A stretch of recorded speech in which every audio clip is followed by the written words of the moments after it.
Entre abril de 1964 até março de 1985, o Brasil foi governado por militares. A Revolução de 1964, ao contrário do que muitos pensam, não foi um golpe militar, como a esquerda brasileira costuma repetir incansavelmente. Ela foi pedida pelo povo nas ruas, referendada pelo parlamento, apoiada pela imprensa, por empresários e até mesmo por diversos setores da Igreja Católica. E não começou em 1964.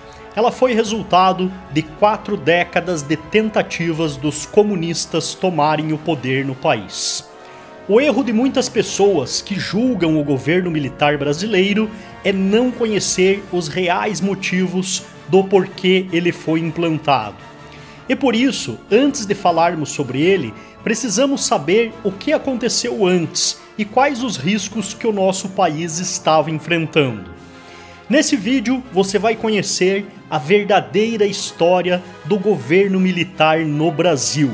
Aquilo que você não aprende na escola, nas universidades e que a mídia não mostra para você, porque é contrário aos seus interesses.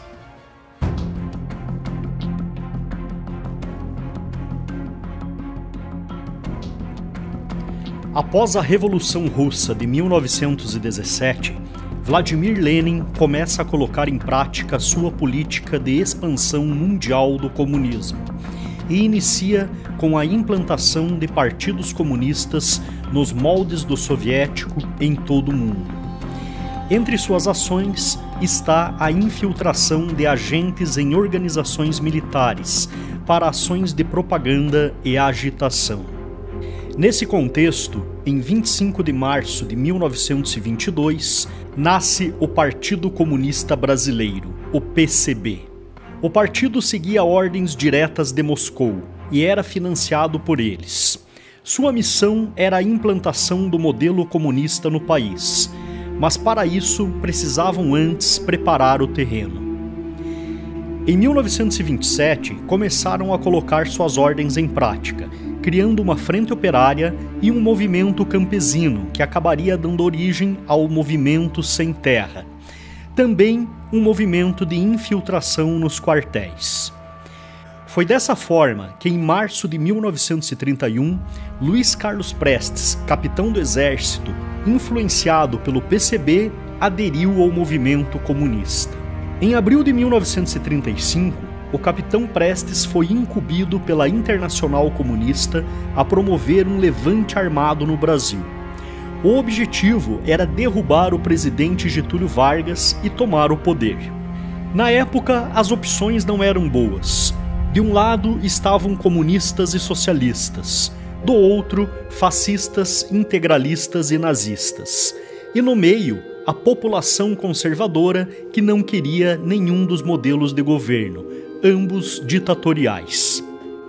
Liderados pela Aliança Nacional Libertadora, uma organização socialista que usava como justificativa a luta contra o fascismo e o nazismo para tomar o poder, militares que faziam parte do movimento comunista iniciaram uma rebelião no dia 23 de novembro de 1935.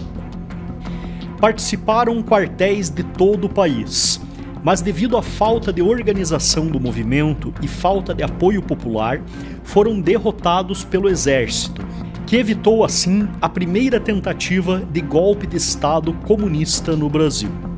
Luiz Carlos Prestes foi preso, perdeu a patente de capitão e foi expulso do exército. Com o início da Segunda Guerra Mundial, a Rússia foi invadida pelos nazistas, o que obrigou o governo comunista a se aliar com países ocidentais democráticos.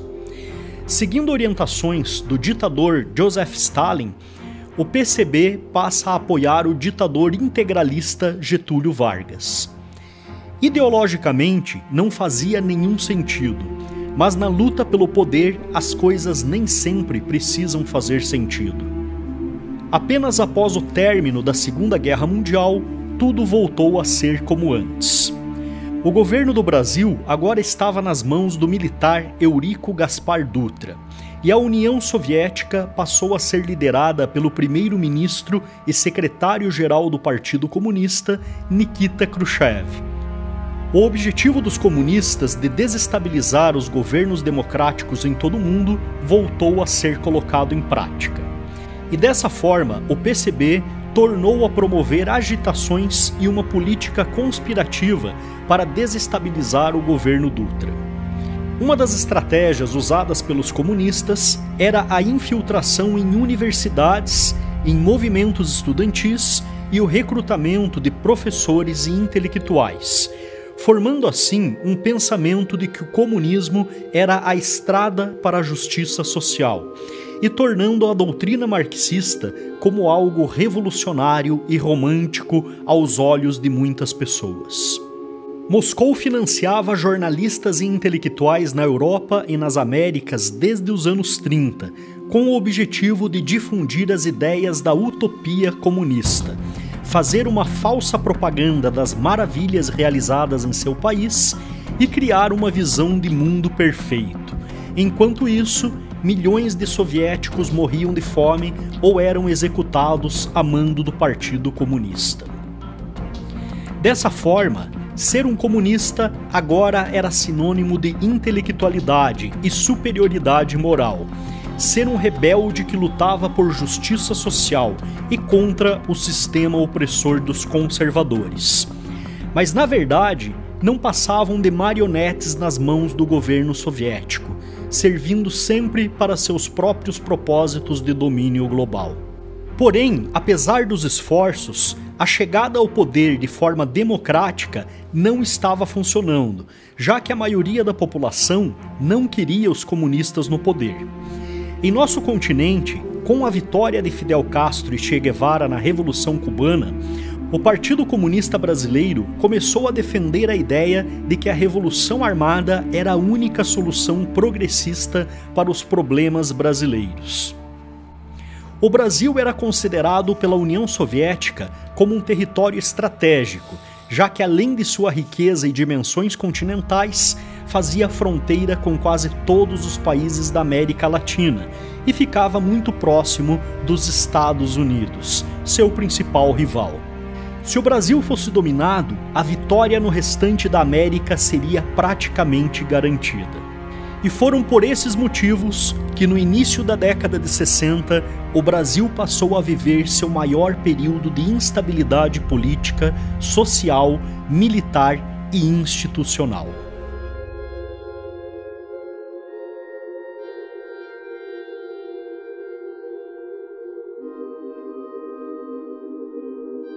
Em 1961, Luiz Carlos Prestes se encontrou em Moscou com Nikita Khrushchev para planejar a Revolução Agrária no Brasil. Nesse mesmo ano, o Partido Comunista Brasileiro enviou a Cuba dezenas de brasileiros para o treinamento político e militar e para a preparação para ações de guerrilhas rurais e urbanas. Em 1962, o Partido Comunista Chinês também recebeu na Academia Militar de Pequim grupos de brasileiros para treinamento de guerrilha com o objetivo de iniciar um movimento guerrilheiro na região do Araguaia.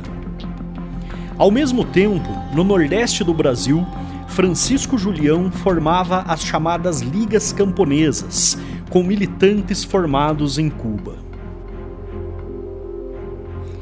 Para manter o movimento, o governo cubano intermediava com a União Soviética o fornecimento de armas e dinheiro e a compra de fazendas em Goiás, Acre, Bahia e Pernambuco, que seriam usados como campos de treinamentos de guerrilheiros. No dia 4 de dezembro de 1962, o jornal O Estado de São Paulo noticiou a descoberta de um campo de treinamento de guerrilha em uma fazenda em Goiás. Entre 1961 a 1964, o presidente era João Goulart, político filiado ao partido de esquerda PTB, fundado em 1945 e extinto pelo governo militar em 1965. Jango, como era conhecido, mantinha no início do seu governo uma política pendular, sempre parecendo não ter um posicionamento entre a esquerda e a direita. Mas em 1963, sabendo que o país estava prestes a passar por uma revolução comunista, passou a promover ações que preparavam o terreno para o golpe. Um exemplo disso era o apoio à sindicalização de militares, que promovia a quebra da hierarquia e da disciplina nas Forças Armadas. Em 4 de outubro de 1963, Jango solicitou o estado de sítio ao Congresso Nacional, mas a manobra não foi aceita pelos congressistas. O estado de sítio é uma situação oposta ao Estado democrático de direito. Caracteriza-se pela suspensão de direitos e garantias constitucionais e concentração de poderes que, durante sua vigência, permite ao presidente tomar decisões autoritárias sem contestação. Essa foi mais uma tentativa de impor um golpe para a implantação do governo comunista. Mesmo não conseguindo o que queria, Jango começou a implementar ações que viabilizariam um projeto totalitário de esquerda no Brasil. Orientado por seu cunhado Leonel Brizola, começou a pregar reformas de base e a implantação de uma república sindicalista. Agora, com o controle dos sindicatos, o governo promovia greves, agitação e caos. Assim, o país passou a viver uma grande instabilidade, estagnação econômica e inflação descontrolada, gerando revolta da população conservadora, de empresários e de grande parte dos políticos. Ao mesmo tempo, Leonel Brizola era responsável por unificar os movimentos de esquerda na chamada Frente de Mobilização Popular, criando o grupo dos 11 Companheiros, que tinha como objetivo tomar o poder pela luta armada, nos mesmos moldes que foram utilizados pela Guarda Vermelha na Revolução Socialista de 1917 na Rússia. No dia 13 de março de 1964, João Goulart, Miguel Arraes e Leonel Brizola dividiam o palanque em um comício realizado na Praça Central do Brasil, no Rio de Janeiro. Conhecido como a Comissão das Reformas, e com a participação de mais de 100 mil pessoas. Os manifestantes pediam a legalização do Partido Comunista Brasileiro e a entrega de armas ao povo para a luta armada. Esse era o primeiro sinal de que um golpe já estava para ser implementado. Nessa ocasião, Jango também assinou em praça pública decretos de desapropriação e estatização das refinarias de petróleo privadas e autorizou a expropriação de terras particulares, o que pode ter sido também o estopim para a intervenção militar. Trabalhadores do campo já poderão então ver concretizada, embora em parte, a sua mais sentida e justa reivindicação, aquela que dará um pedaço de terra própria para ele trabalhar, um pedaço de terra para ele cultivar. Aí então, o trabalhador e a sua família sofrida, irá trabalhar para ele, porque até aqui ele trabalha para os donos da terra que ele aluga, ou para os donos da terra que ele entrega sua produção. Porém, o que os comunistas não esperavam é que a população saísse às ruas em oposição a esse movimento. No dia 19 de março de 1964, mais de 800 mil pessoas se reuniram na Marcha da Família com Deus pela Liberdade, demonstrando o descontentamento de grande parte da população com os rumos que tomavam a política nacional.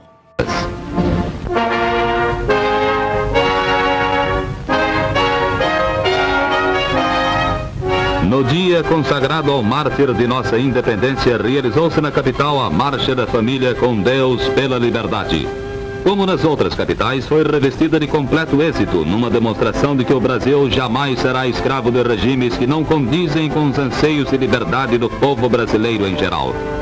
pessoas de todas as classes sociais, irmanadas pelo mesmo ardor cívico, reuniram-se em diversos bairros, percorrendo as ruas da capital até a Praça Justus Chermont, ponto final da grande concentração cívica.